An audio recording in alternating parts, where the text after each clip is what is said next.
આપણા દૈનિક જીવનમાં આપણી આસપાસ પુસ્તકો, દડા, આઈસ્ક્રીમના કોન વગેરે ભિન્ન આકારો ધરાવતી વસ્તુઓ આપણે જોઈએ છીએ.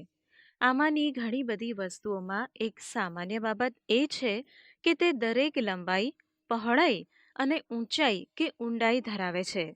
એટલે કે તે દરેક જગ્યા રોકે છે અને તેમને 3 પરિમાણો હોય છે.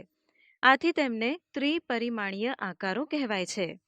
આ જ રીતે કાગળ પર દોરેલી આકૃતિઓ કે જેને માત્ર લંબાઈ અને પહોળાઈ હોય તેમને દ્વિપરિમાણીય એટલે કે સમતલીય આકૃતિઓ કહેવાય છે. નીચેની દ્વિપરિમાણીય આકૃતિઓને જોડો. 1. પહેલી આકૃતિ લંબચોરસ છે, તેથી 1 ને બી સાથે જોડો. 2. બીજી આકૃતિ વર્તુળ છે, તેથી 2 ને એ સાથે જોડો. 3. ત્રીજી આકૃતિ ત્રિકોણ છે, તેથી 3 ને ઈ સાથે જોડો. 4. ચોથી આકૃતિ ચોરસ છે, તેથી 4 ને સી સાથે જોડો. 5. પાંચમી આકૃતિ ચતુષ્કોણ છે, તેથી 5 ને ડી સાથે જોડો. મિત્રો, યાદ રાખો, આપણે દ્વિપરિમાણીયને ટૂંકમાં 2D અને ત્રિપરિમાણીયને ટૂંકમાં 3D કહીશું. સમઘનના 8 ખૂણા એના શિરોબિંદુ છે. ઘનનું માળખું રચનાર 12 રેખાખંડ તેની ધાર છે. 6 સપાટ ચોરસ સપાટી તે ઘનના ફલક છે. હવે નીચે આપેલા આકારોમાં ફલક, ધાર અને શિરોબિંદુની સંખ્યા જણાવો. 1. અહીં આપેલા આકારમાં 6 ફલક, 12 ધાર અને 8 શિરોબિંદુ છે. 2. અહીં આપેલા આકારમાં 4 ફલક, 6 ધાર અને 4 શિરોબિંદુ છે. 3. અહીં આપેલા આકારમાં 9 ફલક, 16 ધાર અને 9 શિરોબિંદુ છે. 4. અહીં આપેલા આકારમાં 7 ફલક, 15 ધાર અને 10 શિરોબિંદુ છે. પૂંઠાનું એક બોક્સ લો. તેની ધાર પરથી તેને કાપીને સમતલ પૂંઠું મેળવો. આ તે બોક્સની નેટ છે. નેટ એ 2D રેખાકૃતિ છે. આકૃતિમાં 1, જેને વાળવાથી આકૃતિ 2 મળે. પરિણામ સ્વરૂપે 3D આકાર મળે છે. આકૃતિ 3. આપેલ આકૃતિમાં એક બોક્સની રેખાકૃતિ બતાવી છે. કાગળ પર એનું વિસ્તૃત સ્વરૂપ દોરી તેને યોગ્ય રીતે વાળીને ધાર ચોંટાડી બોક્સ બનાવેલ છે. બોક્સ એક ઘન આકાર છે. તે એક 3D વસ્તુ છે જે લંબઘનના સ્વરૂપમાં છે. આપણે ઇજિપ્તના ગીઝાના મહાન પિરામિડના જેવો પિરામિડ બનાવવાની રેખાકૃતિ પણ બનાવી શકીએ. તે પિરામિડને ચોરસ આધાર અને 4 ત્રિકોણાકાર ફલક છે. તિર્યક રેખાકૃતિઓ. અહીં એક સમઘનનું ચિત્ર છે.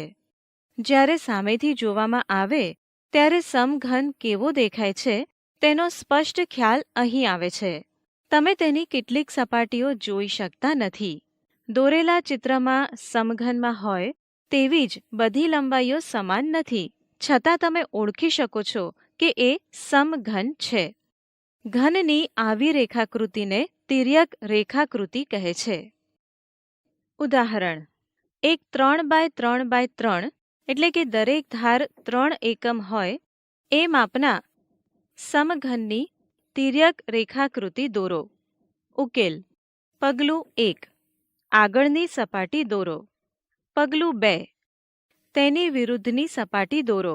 સપાટીના માપ સમાન હોવા જોઈએ, પરંતુ આકૃતિ પ્રથમ પગલા કરતાં થોડીક ખસેલી દેખાશે.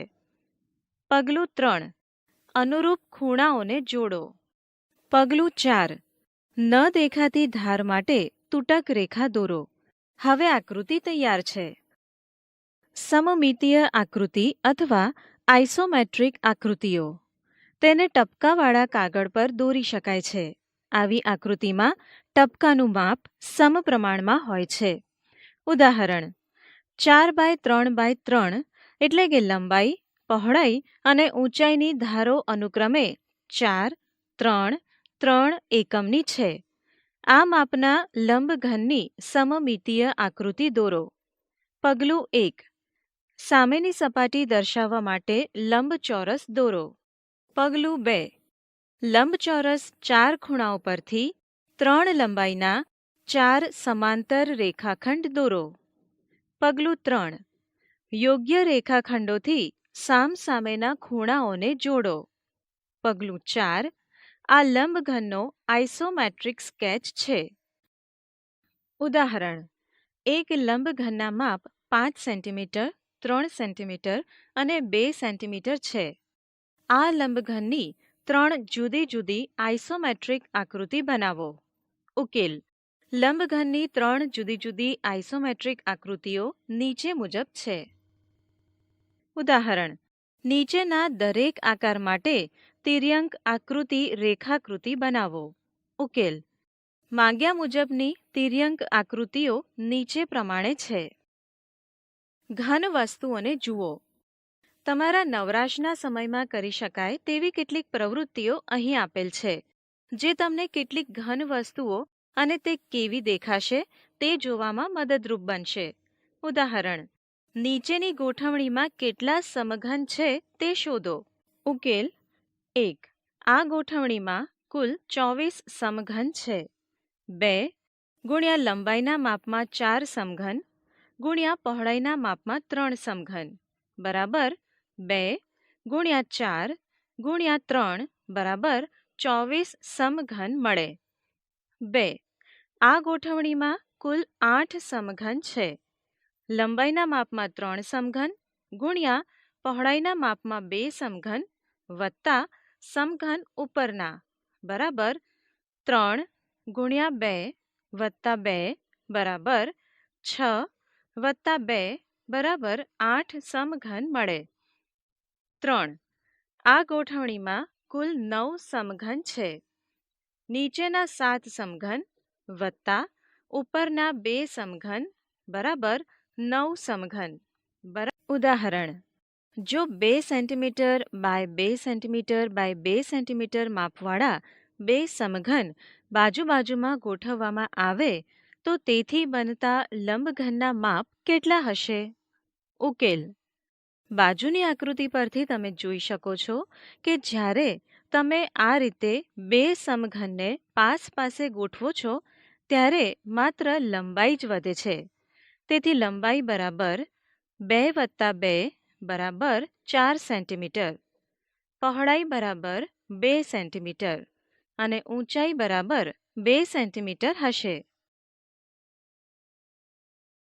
ચાલો હવે 3D વસ્તુને જુદી જુદી રીતે જોઈએ. વસ્તુને જોવાની એક રીત કાપવું અથવા પાતળી કાતરી કરવી. એક પાઉં લો. તે ચોરસ ફલકવાળા લંબઘન આકારમાં છે. તમે ચપ્પુથી તેની પાતળી કાતરી કાપો. તમે જ્યારે ઊભો કાપ મૂકશો તમને આકૃતિમાં દર્શાવ્યા પ્રમાણે ઘણા ટુકડા એટલે કે કાતરી મળશે. દરેકની સપાટી ચોરસ છે. આપણે આને આખી બ્રેડ એટલે કે પાઉંનો આડછેદ કહીશું. અહીં આડછેદ લગભગ ચોરસ છે. ઉદાહરણ: નીચેની ઘન વસ્તુઓને તમે જો એક ઊભી 2 આડી કાપો તો કયા આડછેદ મળે છે? A. ઈંટ, B. ગોળ સફરજન, C. પાસો, D. વર્તુળાકાર નળી, E. આઈસ્ક્રીમ કોન. ઉકેલ: ઈંટનો ઊભો છેદ કરતા લંબચોરસ આકાર મળે છે, જ્યારે આડો છેદ કરતા લંબચોરસ જ આકાર મળે છે. તેવી જ રીતે ગોળ સફરજનને ઊભો છેદ અને આડો છેદ કરતા વર્તુળ આકાર જ મળે છે. તેવી જ રીતે પાસાને ઊભો છેદ અને આડો છેદ કરતા ચોરસ આકાર મળે છે. વર્તુળાકાર નળીને ઊભો છેદ અને આડો છેદ કરતા અનુક્રમે લંબચોરસ અને વર્તુળ આકાર મળે છે. તેવી જ રીતે આઈસ્ક્રીમને ઊભો છેદ અને આડો છેદ કરતા અનુક્રમે ત્રિકોણ અને વર્તુળ આકાર મળે છે. પડછાયાની રમત. ત્રિપરિમાણીય વસ્તુઓ દ્વિપરિમાણમાં કેવી દેખાય તે જોવા માટે પડછાયાનો સરસ ઉપયોગ થઈ શકે. તમે પડછાયાની રમત જોઈ છે? ઘન આકૃતિઓના પડછાયા પડદા પર પાડીને હલનચલન કરતા આકારોનો ભ્રમ ઊભો કરી આનંદ લેવાની રમત છે. એમાં ગણિતના ખ્યાલોનો આડકતરો ઉપયોગ છે. ઉદાહરણ: નીચેની આકૃતિમાં બતાવ્યા પ્રમાણે નીચેના ઘન આકારોની ઉપર ઇલેક્ટ્રિક બલ્બ સળગાવવામાં આવે છે. દરેકના મળતા પડછાયાનું નામ આપો. ઉકેલ: જ્યારે ઘન ઉપર પ્રકાશ પડે છે ત્યારે 1. દડા ઉપર પ્રકાશ પડતા તેનો પડછાયો વર્તુળ જેવો હોય છે. 2. નળાકાર પાઇપ ઉપર પ્રકાશ પડતા તેનો પડછાયો લંબચોરસ જેવો હોય છે. 3. પુસ્તક ઉપર પ્રકાશ પડતા તેનો પડછાયો લંબચોરસ જેવો હોય છે.